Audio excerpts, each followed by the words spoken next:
Et nous enchaînons à présent avec Enjeu Patrimoine, un enjeu patrimoine qui va porter sur la déclaration de vos revenus, puisque c'est aujourd'hui, jeudi 13 avril, que la déclaration 2023 portant sur les revenus perçus en 2022 s'ouvre. Nous allons tenter de comprendre ensemble comment aborder sa déclaration de revenus le plus sereinement possible, mais aussi comprendre les changements ou évolutions à prendre en compte cette année. Ils sont peu nombreux, mais nous allons quand même tenter de vous donner quelques indications avec Aïda Kamoun, avocate fiscaliste. Bonjour Aïda Kamoun. Bonjour. Bienvenue sur le plateau de Smart Patrimoine. Donc ça y est, la déclaration des revenus s'ouvre cette année, une fois encore, avec quelques petites évolutions, quelques petites actualités qu'il faut bien avoir en tête avant de commencer à remplir sa déclaration. Je commence avec une première actualité qui n'a aucune incidence sur la manière dont on va déclarer ses revenus. C'est la fin de la redevance télé. Donc on n'aura plus à cocher ou à décocher la case. Voilà. C'est bon à savoir, même si ça n'aura pas d'incidence finalement sur la méthodologie de la déclaration de revenus. Est-ce qu'il y a d'autres actualités, peut-être un petit peu plus impliquantes pour les gens qui vont déclarer leurs revenus, à avoir en tête ? Alors cette année, il n'y a pas beaucoup d'actualités, comme vous l'avez justement précisé tout à l'heure. Alors pour en citer certaines, par exemple, les pourboires perçus en 2022 sont exonérés d'impôts sur le revenu et de cotisations sociales. D'accord. Dès lors qu'on gagne moins de 1,6 SMIC par mois. Il y a le plafond des exonérations pour tout ce qui est RTT qui passe à 7 500 €. Alors RTT qui n'aurait pas été posé mais qui aurait été payé par l'employeur, donc aurait été considéré comme un revenu, c'est ça ? C'est ça. Il y a aussi... Et donc, pardon, je précise, qui sont exonérés de fiscalité jusqu'à 7 500 € touchés en contrepartie finalement de ne pas avoir posé ces RTT. Exactement. Oui. Et c'est une limite qui est commune avec les heures supplémentaires ou complémentaires qui sont également exonérées à hauteur de 7 500 €. Donc c'est 7 500 € pour les heures supplémentaires et pour les RTT. Heures supplémentaires payées par l'employeur, effectivement, réalisées au titre de l'année 2022. Exactement. Alors, pour la partie crédit d'impôt, alors une des nouveautés, c'est que pour tout ce qui est crédit d'impôt pour l'emploi d'un salarié à domicile, désormais, il faudra préciser la nature du service rendu. D'accord. Il y a aussi le plafond d'exonération pour tout ce qui est frais de garde des enfants de moins de 6 ans qui passe à 3 500 €. D'accord. Et puis, petite nouveauté, alors là qui vient un peu après, puisque jusqu'à présent, sur l'avis d'imposition, apparaissait uniquement le taux moyen. Désormais, on verra aussi le taux marginal. D'accord. Donc, comme le barème de l'impôt sur le revenu est un barème progressif, on verra quel est le taux le plus élevé qui nous a été appliqué. D'accord, donc on aura un petit peu plus de détails sur la manière dont est appliqué le taux finalement d'imposition et les différents niveaux d'imposition auxquels on est confronté en fonction de ses revenus sur l'année 2022. Oui. Alors, et la principale nouveauté, alors qui ne concerne pas tant la déclaration de revenus, mais désormais les propriétaires de biens immobiliers vont devoir également jusqu'au 30 juin 2023 déclarer la nature des biens qu'ils possèdent. Oui, bien sûr, l'intégralité des biens immobiliers qu'ils possèdent. Voilà, qu'on soit propriétaire individuel ou qu'on soit en société, par exemple en SCI. D'accord. Il faudra déclarer, en fait, s'il s'agit d'une résidence principale, s'il s'agit d'un local loué. Et si jamais le local est loué, on devra préciser le nom du locataire, la durée de la location, donner un certain nombre de détails. Et ça, c'est important de le préciser parce que c'est aux propriétaires, alors propriétaires ou copropriétaires, de faire la démarche de déclarer avant le 30 juin tous les biens immobiliers pour lesquels il a une part de propriété pleine ou indivise. Ou s'il est usufruitier, effectivement. Alors la démarche... Sous peine de pénalité si ça n'est pas fait avant le 30 juin. 150 € par local. En cas d'omission, mais aussi en cas d'erreur. D'accord, oui. Donc c'est assez large. En fait, c'est assez simple. Il suffit de se rendre sur le site impôts.gouv dans son espace personnel, où il y a une partie consacrée aux biens immobiliers. Alors très souvent, c'est déjà pré-rempli. L'administration a déjà un certain nombre d'informations, bien sûr. Soit on les valide, soit on les modifie si besoin. Alors, je lisais avant cette émission qu'il y a quelques cas particuliers où lorsque on est face à un public qui n'a pas accès à Internet ou de personnes très âgées, on peut avoir des dérogations sur la date du 30 juin, mais c'est vérifié de très près, donc attention à ne pas trop vouloir effectivement jouer avec les dates. Donc ça, c'est les grandes évolutions à connaître. Alors, il y en a d'autres, évidemment, mais on a donné les principales, celles qui peuvent concerner le plus de monde. secondes.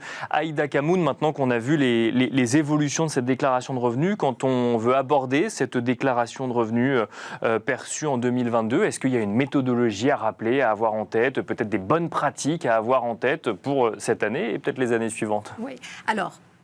Une des choses à faire déjà, c'est de bien conserver tous les justificatifs qui ont permis d'établir la déclaration. D'accord. Parce que je vous rappelle qu'en matière fiscale, la prescription elle est de 3 ans. Mmh. Donc pour les revenus 2022 jusqu'au 31 décembre 2025, l'administration fiscale pourra nous demander de justifier un certain nombre d'éléments qu'on a déclarés. Donc c'est important de les conserver. Donc il ne faut pas les garder que jusqu'à la fin de la déclaration de cette année. Gardez-les au moins 3 ans. C'est ça.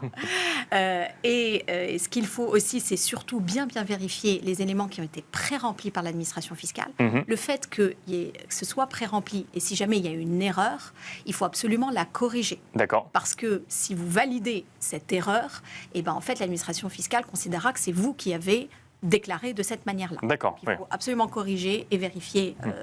C'est pas parce que c'est pré-rempli que c'est forcément juste. Non, il peut y avoir des erreurs. Dans un sens positif ou négatif. D'accord. Ouais. Il faut aussi ne pas hésiter à utiliser le simulateur qui est mis à la disposition sur le site impôts.gouv et qui permet d'arbitrer en fait sur un certain nombre de choses. Par exemple, lorsque on va faire une plus-value, ça va nous permettre d'arbitrer. Est-ce que c'est plus intéressant de rester au prélèvement forfaitaire unique de 30% ou d'opter pour le barème progressif de l'impôt sur le revenu. Bien sûr. Et donc, il y a un simulateur sur le site qui permet de comprendre effectivement ce qui est le plus intéressant pour nous. Exactement. Alors, sur le simulateur, c'est assez simple. Il y a un certain nombre d'informations, peut-être la date de naissance à indiquer. D'accord. Et puis après, on indique les revenus et puis ça fait les calculs. Donc, ça permet de déterminer. Bien vérifier les éléments qui sont indiqués. Utiliser le simulateur. Est-ce qu'il y a d'autres conseils à donner Oui, ne pas hésiter surtout à laisser un commentaire en cas de doute. Bien sûr. Oui. Parfois, on peut se retrouver à hésiter entre une case et une autre ou hésiter sur un régime d'imposition applicable. Il y a la partie commentaire. Ça permet de justifier de sa bonne foi en cas d'erreur. Et l'administration fiscale répond d'ailleurs assez rapidement. Je faisais un petit sondage avant l'émission. L'administration fiscale est assez réactive dans la réponse qu'elle peut apporter.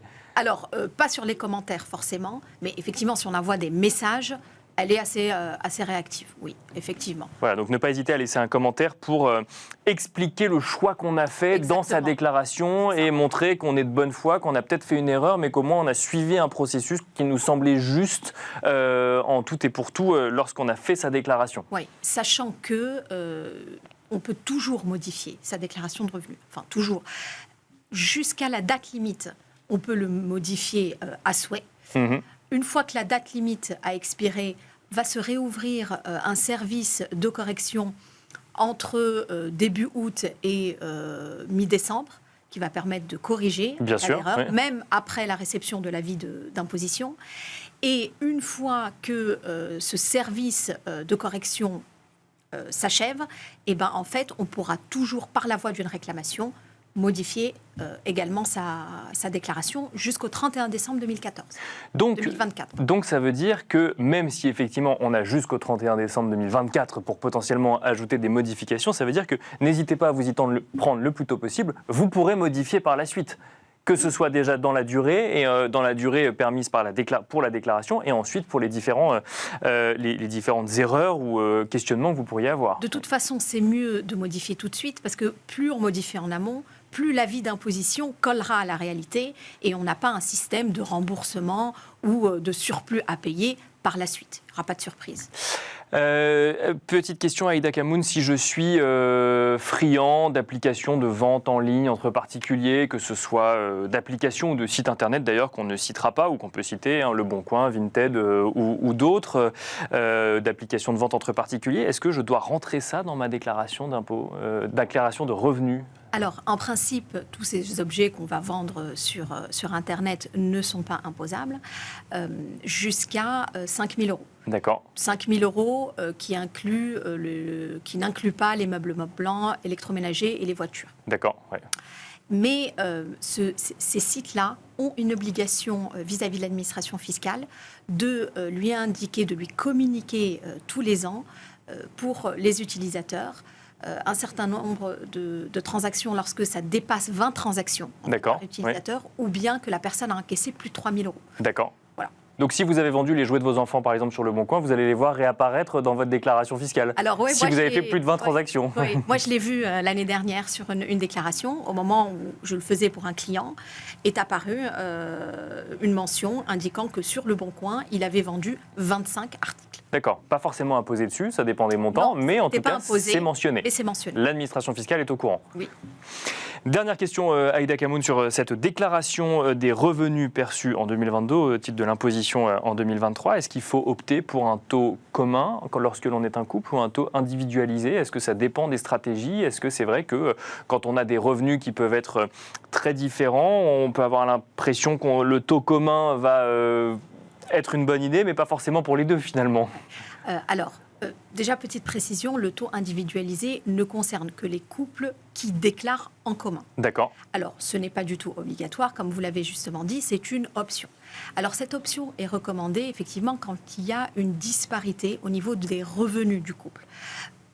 L'idée, c'est que l'impôt, au final, sera exactement le même, que l'on soit sur le taux commun ou sur le taux individualisé, mais le membre du couple qui percevra le moins de revenus ne se retrouvera pas à payer une charge d'impôt trop importante par rapport à ce qu'il gagne. D'accord. Et donc, en fait, c'est simplement répartir la charge de l'impôt de manière différente au sein du couple, qui peut être intéressante, oui. Merci beaucoup Aïda Kamoun d'être venue sur le plateau de Smart Patrimoine. Je rappelle que vous êtes avocate fiscaliste. Merci beaucoup. Merci à vous. Merci à vous également de nous avoir suivis et à très vite sur Bismart.